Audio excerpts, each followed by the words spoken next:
오늘은 에스겔 40장 말씀입니다. 이 에스겔 40장에서 48장까지는 하나님과의 관계를 회복할 이스라엘의 영광을 예고하고 있습니다.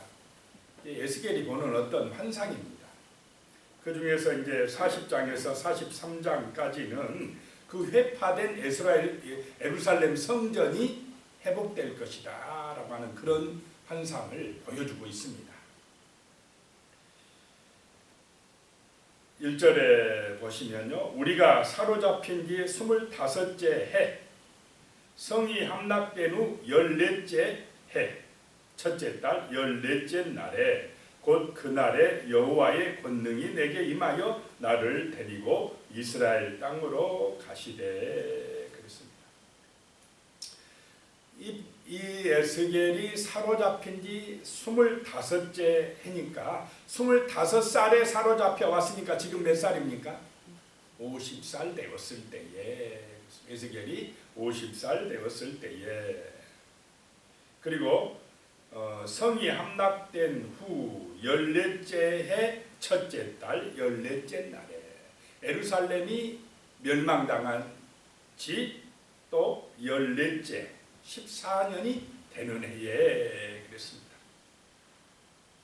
여기서 이제 에스겔이 바라는 것은 25째 해니까 희년이면 회복될 것이라고 이스라엘 사람들은 주로 생각합니다. 그래서 이제 반이 지나갔다. 이제 한 25년만 더 기다리면 하나님이 우리를 다시 회복시켜 줄 것이라는 그런 믿음이 있었고, 또 망한 지 14째 해라고 하는 것은 안식년이 두 번이 지금 지나가고 있다 라고 하는 그런 의미도 있고, 이 14째 첫째 달 14째 날, 첫째 달 아비벌 14째 첫째 달 또 니산월이라고도 합니다. 14째 날에 그들이 절기를 지키는데 출애굽의 절기를 지키고 있습니다. 6월절 절기.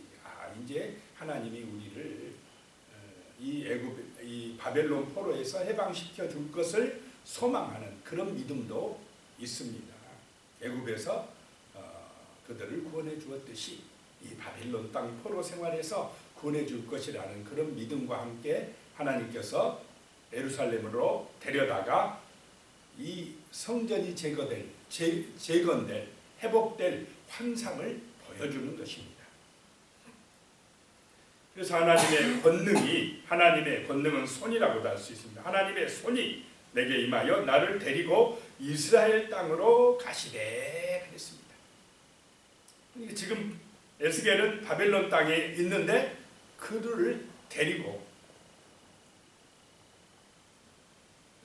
예루살렘으로 가서 회복된 그 예루살렘을 보여주신다라고 하는 것입니다. 환상 가운데 보여주신다는 것입니다. 2절에 보니까요, 하나님의 이상 중에 나를 데리고 이스라엘 땅에 이르러 나를 매우 높은 산 위에 내려놓으시는데 거기에서 나무로 향하여 성읍 형상 같은 것이 있더라. 이상 중에, 환상 중에 그냥 이 영혼을 데리고 가서 이스라엘 땅에 이르니 높은 산 위에 내려놓으신데, 그 성전산이라고 할 수 있습니다. 그 산, 시온산이라고도 하기도 합니다. 근데 실제는 그렇게 높은 산은 아닌데, 높은 산이라고 하는 이유는 하나님께서 함께 하시기 때문에, 하나님께서 위상을 높여주기 때문에 높은 산이다라고 하는 것입니다. 거기서 나무로 보니까 성읍 형상 같은 것이 있었더라. 형상 같은 것, 환상으로 보여주신 것이다 라고 하는 것입니다. 지금 현재 그 시대의 예루살렘 성전은 어떻게 되었습니까? 완전히 다 무너져 버리고 없는 그곳에 하나님이 성읍 형상 같은 것을 보여주시더라 라고 하는 것입니다.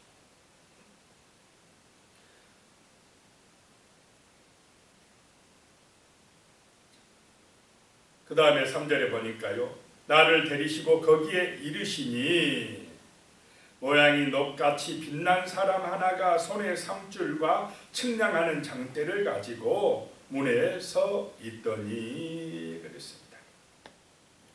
거기에 이를 얻는데 모양이 녹같이 빛난 사람 누구 같습니까?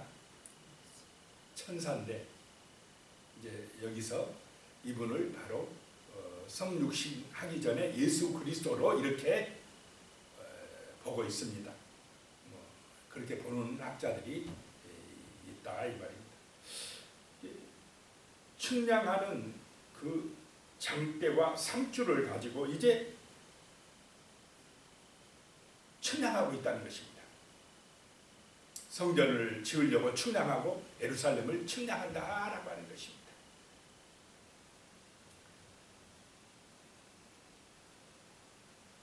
성전 설계도를 보게 하고 계시는 것입니다.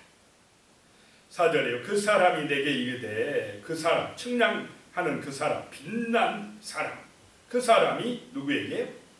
에스겔에게 이르되. 4절에 보면 인자야 내가 내게 보이는 그것을 눈으로 보고 들으며 귀로 들으며 내 마음으로 생각할지어다. 내가 이것을 내게 보이려고 이리로 데리고 왔나니 너는 본 것을 다 이스라엘 족속에게 전할지어다 하더라. 그러니까 여호와가 데리고 왔는데 여기서 보니까 4절에는 그 사람이 내게 이르되, 그 사람 누굽니까? 녹같이 빛난 사람, 그 사람이 에스겔에게 이르되 인자야 인자야라고 계속 이 에스겔서에 불러온 분이 누굽니까? 하나님이신데 그 빛난 사람이 장대를 가지고 있는 그 사람이 에스겔을 향하여 인자야 그렇게 부르고 있다는 것입니다. 내가 내게 보이는 그것을 눈으로 보고 귀로 뭐 하고요? 귀로 잘 들으며 그 다음에 내 마음으로 생각하고 말씀을 보고 듣고 끝나는 게 아니라 뭐 해야 된다고요? 마음으로 생각하라 묵상하라 이 말입니다. 생각하라. 그냥 보고 듣고 끝나버리면 안 되고 그 말씀을 묵상하고 되새김질하고 묵상해서 내가 이것을 내게 보이려고 이리로 데리고 왔나니 너는 본 것을 다 이스라엘 족속에게 전할지어다 하더라.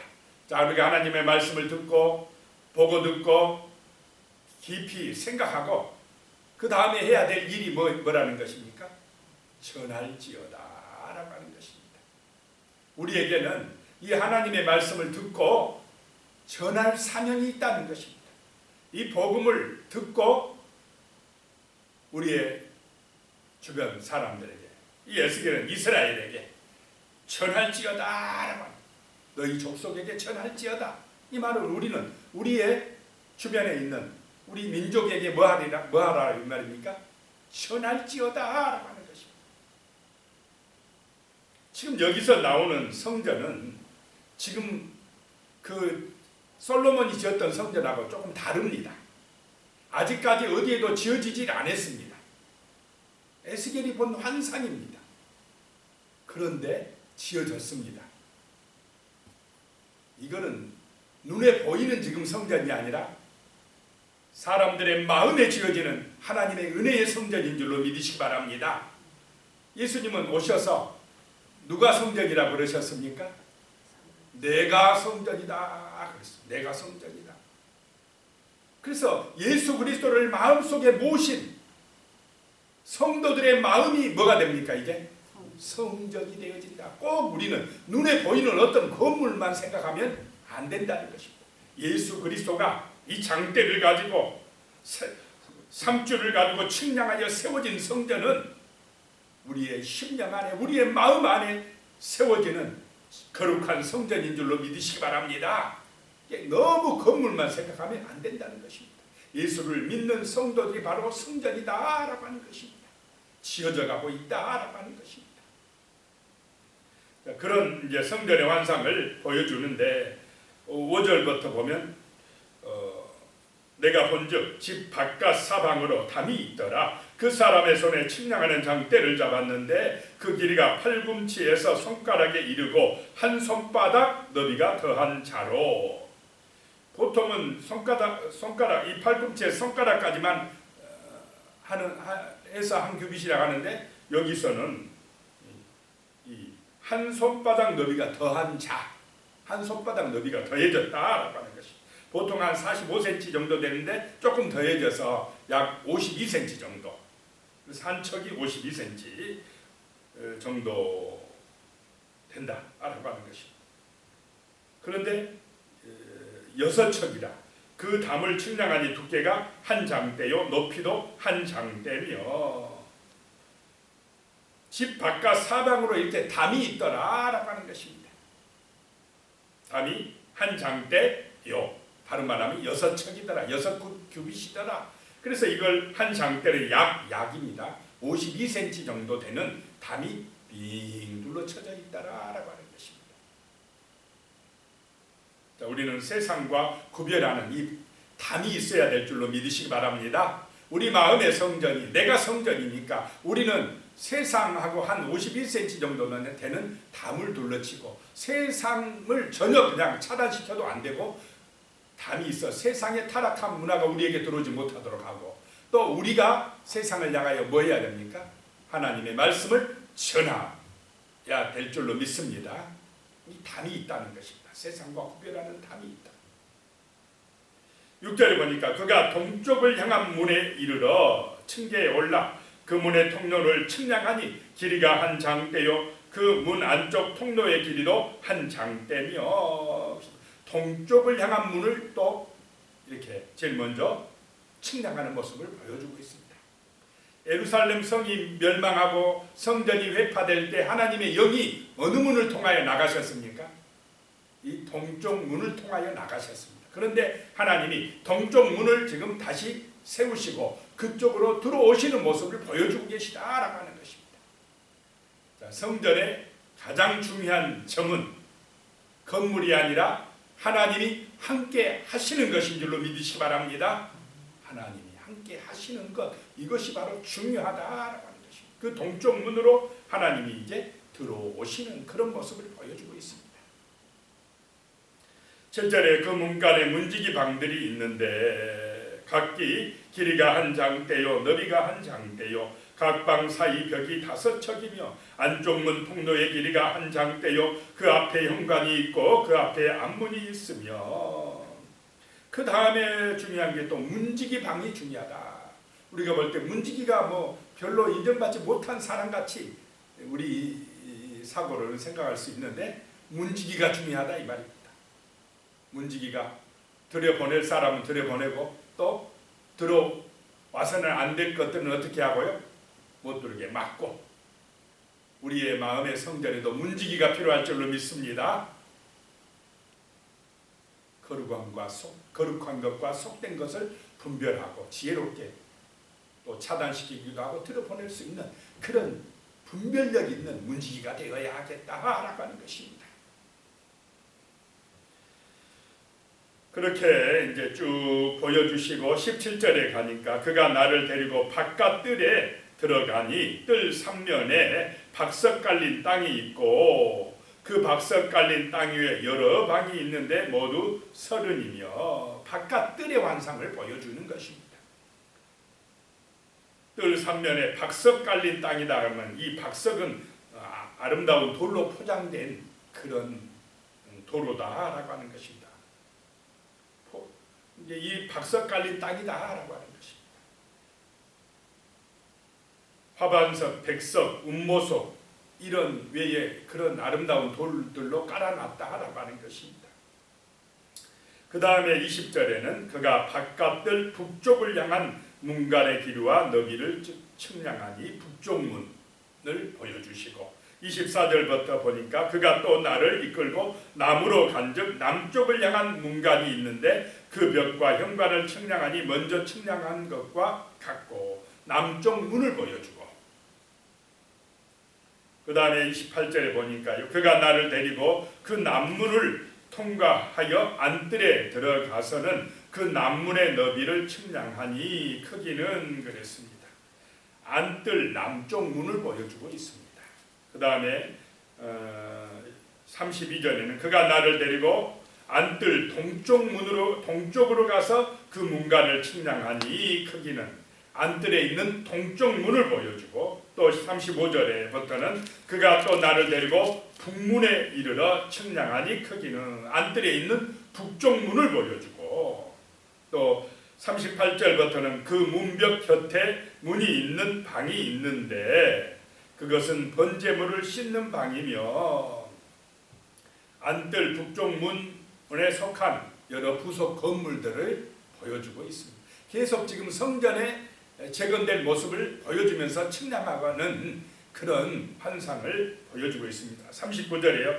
그 문의 현관 이쪽에 상 둘이 있고 저쪽에 상 둘이 있으니 그 위에서 번제와 속죄제와 속건제의 희생 제물을 작게 할 것이며, 번제는 완전한 헌신을 상징하는 제사입니다. 우리가 하나님 앞에 우리 마음의 성전을 생각하면서 온전한 헌신을 하는, 정말 오직 예수 그리스도의 그 은혜를 생각하는 거룩한 성도, 헌신하는 성도 되시기를 축복합니다.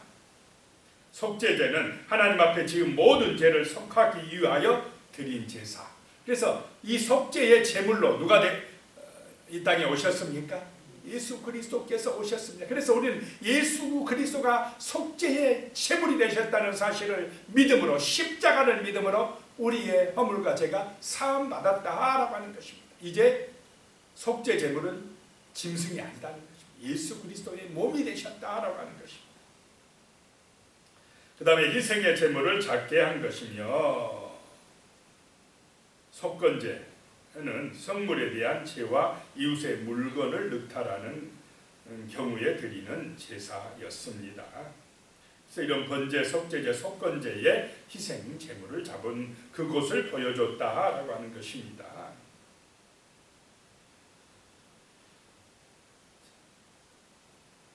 그 다음에 48절부터 보면 그가 나를 데리고 성전문 현관에 이르러 그 문의 좌우 벽을 측량하니 너비는 이쪽도 5척이요 저쪽도 5척이며 두께는 문 이쪽도 3척이요 문 저쪽도 3척이며 그랬습니다. 자, 이런 지금은 아직 어디가 있는지도 모르고 지어지지도 않은 이런 성전 환상을 에스겔을 통하여 보여주면서 바벨론 포로에 끌려와서 지금 비참하고 고통 가운데 소망 없이 살아가고 있는 이스라엘 사람들에게 하나님이 세워질 이 성전의 환상을 보여주면서 회복시켜 주실 것이라는 소망을 주고 있는 줄로 믿으시기 바랍니다. 현실을 보고 절망하지 마라 이 말입니다. 하나님의 이 약속의 말씀을 붙들고 소망을 가지고 믿음으로 승리하라라고 하는 것입니다. 오늘 이 시대에도 우리는 정말로 하나님을 바라보는 믿음의 백성들이 되시기를 축복합니다.